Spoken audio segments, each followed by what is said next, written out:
आजोबा शरद पवारांपेक्षा नातू पार्थ पवार अधिक श्रीमंत झालाय। राज्यसभेसाठी सादर केलेल्या प्रतिज्ञापत्रानुसार शरद पवार आणि त्यांच्या पत्नी प्रतिभा पवार यांच्या नावावर एकूण सुमारे 60 कोटी 71 लाख रुपयांची मालमत्ता आहे, तर दुसरीकडे पार्थ पवारांच्या नावावर 88 कोटी 33 लाख रुपयांची मालमत्ता असल्याचं प्रतिज्ञापत्रात सादर करण्यात आलंय।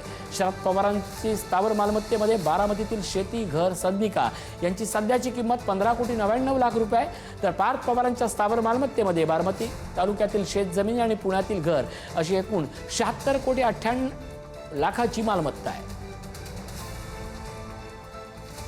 एकूण संपत्ती पहा, शरद पवारांच्या नावावर 60 कोटी 71 लाख रुपये, तर पार्थ पवार यांच्या नावावर 88 कोटी 33 लाख रुपये।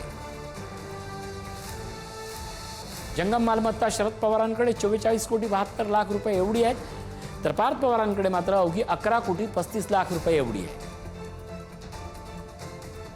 बँकांमधील ठेवींमध्येही शरद पवार यांच्याकडे 11 कोटी 66 लाख रुपयांच्या ठेवी आहेत, तर पार्थ पवार यांच्याकडे 3 कोटी 68 लाख रुपयांच्या ठेवी आहेत। शेअर्स, म्युच्युअल फंड मधील गुंतवणूक याचा विचार करता शरद पवार यांच्याकडे 27 कोटी रुपयांची गुंतवणूक आहे, तर पार्थ पवार यांच्याकडे 1 कोटी 17 लाख रुपयांची गुंतवणूक आहे। सोनं, चांदी, मौल्यवान वस्तू याचा विचार करता पार्थ पवार यांच्याकडे 1 कोटी 31 लाख रुपयांची मौल्यवान वस्तू आहेत, तर शरद पवार यांच्याकडे 3 कोटी 85 लाख रुपयांच्या मौल्यवान वस्तू आहेत। स्थावर मालमत्ता 15 कोटी 99 लाख रुपये शरद पवार, तर 76 कोटी 98 लाख रुपये पार्थ पवार। कर्जाचा विचार करता शरद पवार यांच्या नावावर 49 लाख 84 हजार रुपये कर्ज आहे, तर 92 लाख 48 हजार रुपये पार्थ पवार यांच्या नावावर कर्ज आहे। अर्थात राजकारण्यांकडे इतकी संपत्ती आली कुठून असा सवाल उपस्थित केला अंजली दमानिया यांनी। शरद पवारांची संपत्ती 60 कोटींपेक्षा कितीतरी पट जास्त असेल। संपत्तीचा स्रोत काय आहे याबाबत जनतेसमोर पारदर्शकता असावी अशी अंजली दमानिया यांनी मागणी केली आहे।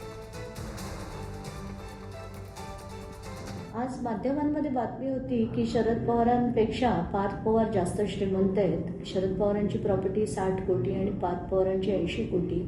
ह्या दोन्ही बातम्या खोट्या आहेत, कारण शरद पवारांची त्यांची प्रॉपर्टी याच्यात कितीतरी पट जास्त आहे आणि पार्थ पवारची पण नक्कीच त्याच्या कितीतरी पट जास्त आहे। म्हणजे मला तरी वाटतं की शरद पवारांची याच्या 1000 पट जास्त असेल किंवा त्याच्यापेक्षाही जास्त असेल। पण प्रश्न असा पडतो की यांच्याकडे सगळ्यांकडे एवढ्याले प्रॉपर्टी आली कुठून, म्हणजे राजकारणी किती संपत्ती जमा करतात याच्यावर माझा आक्षेप आहे। आता श्रीमंत कोण, अमुक आहे का तमुक, त्याच्यात मला काही घेणं देणं नाही, पण हा पैसा आला कुठे हा प्रश्न आपण त्यांना विचारला पाहिजे।